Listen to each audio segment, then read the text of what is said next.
1 Maccabees chapter 5. Victories over hostile neighbors.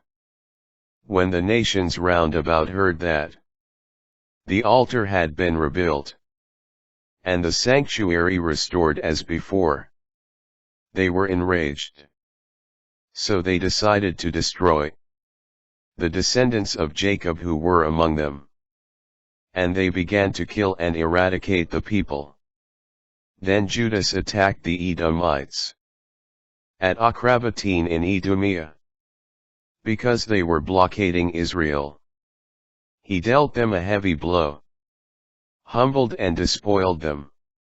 He also remembered the malice of the Beonites, who had become a snare and a stumbling block to the people by ambushing them along the roads. He forced them to take refuge in towers, which he besieged. He put them under the ban, and burned down their towers, along with all who were in them. Then he crossed over to the Ammonites, where he found a strong army, and a large body of people with Timothy as their leader. He fought many battles with them, routed them, and struck them down. After seizing Jazer and its villages, he returned to Judea. Liberation of Jews in Galilee and Gilead. The Gentiles in Gilead assembled to destroy the Israelites who were in their territory. These then fled to the stronghold of Dadma. They sent a letter to Judas and his brothers saying, "The Gentiles around us have assembled against us to destroy us, and they are preparing to come and seize the stronghold to which we have fled. Timothy is the leader of their army. Come at once to rescue us from them. For many of us have fallen. All our kindred, who were in the territory of the Tobiads, have been killed. The Gentiles have captured their wives, their children and their goods, and they have slain there about 1,000 men." While they were reading this letter, suddenly other messengers, with garments torn, arrived from Galilee to deliver a similar message, that the inhabitants of Ptolemy, Tyre, and Sidon, and the whole of Gentile Galilee, have joined forces to destroy us.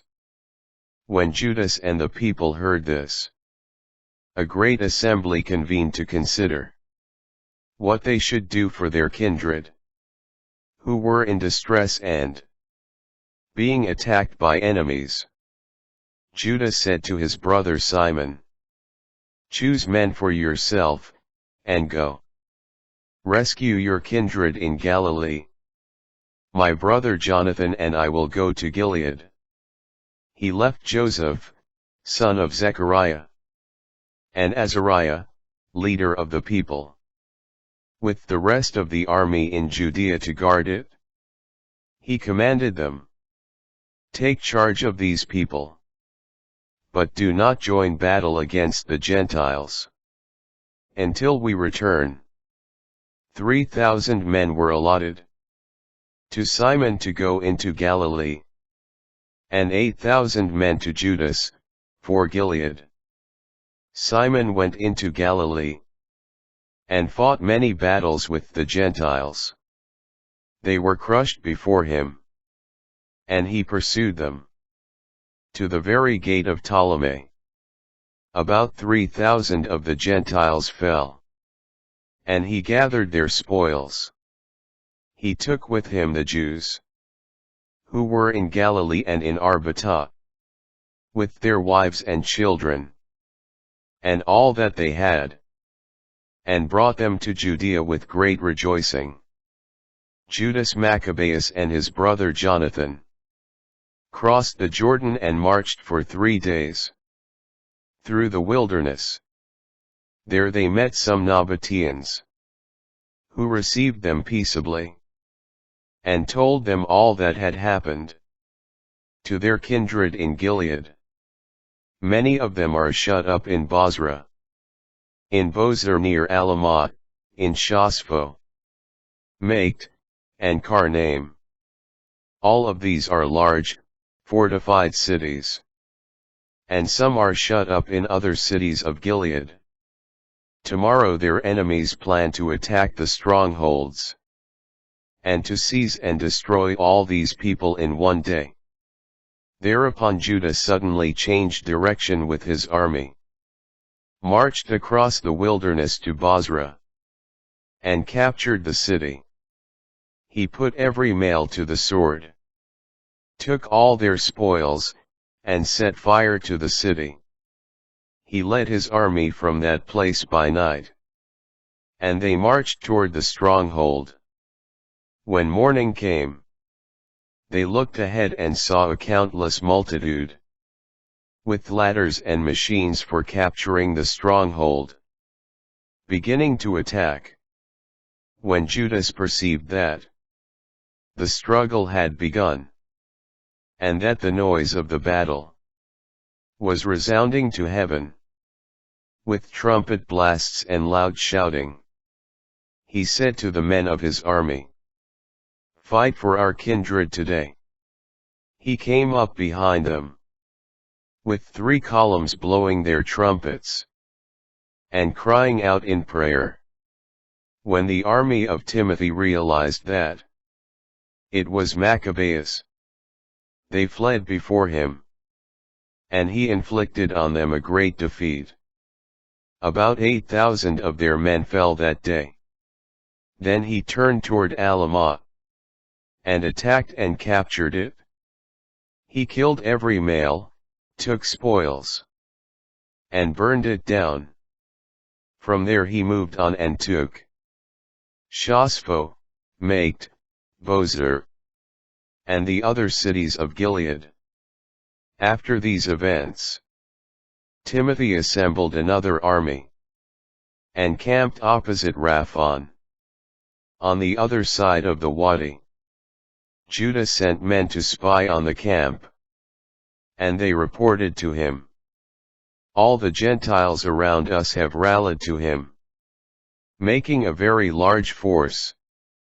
They have also hired Arabians to help them, and have camped beyond the Wadi, ready to attack you." So Judas went forward to meet them. As Judas and his army were approaching the flowing Wadi, Timothy said to the officers of his army, "If he crosses over to us first, we shall not be able to resist him. He will certainly defeat us. But if he is hesitant and camps on the other side of the river, we will cross over to him and defeat him." But when Judas reached the flowing Wadi, he stationed the officers of the people beside it, and gave them this order: "Do not allow anyone to encamp. All must go into battle." He was the first to cross to the attack, with all the people behind him, and all the Gentiles were crushed before them. They threw away their arms, and fled to the temple enclosure at Karnaim. But Judah's troops captured the city, and burned the temple enclosure with all who were in it. So Karnaim was subdued, and Judas met with no more resistance, returned to Jerusalem. Then Judas assembled all the Israelites, great and small, who were in Gilead, with their wives and children and their goods, a very large company, to go into the land of Judah. When they reached Ephron, a large and strongly fortified city along the way, they found it impossible to go around it, on either the right or the left. They would have to march right through it. But the people in the city shut them out, and blocked up the gates with stones. Then Judah sent them this peaceful message: "Let us cross your territory in order to reach our own." No one will harm you. We will only march through. But they would not open to him. So Judas ordered a proclamation to be made in the camp that everyone should take up positions where they were. When the men of the army took up their positions, he assaulted the city all that day and night, and it was delivered into his hand. He put every male to the sword, leveled the city, took spoils and passed through it over the slain. Then they crossed the Jordan to the great plain in front of Beth-shan. And Judas kept gathering the stragglers and encouraging the people the whole way, until he reached the land of Judah. They ascended Mount Zion in joy and gladness and sacrificed burnt offerings, because not one of them had fallen. They had returned in safety. Joseph and Azariah defeated. In those days when Judas and Jonathan were in the land of Gilead, and Simon his brother was in Galilee, opposite Ptolemy, Joseph, son of Zechariah, and Azariah, the leaders of the army, heard about the brave deeds and the fighting that they were doing. They said, "Let us also make a name for ourselves by going out and fighting against the Gentiles around us." They gave orders to those of their army who were with them, and marched against Jamnia. But Gorgias and his men came out of the city to meet them in battle.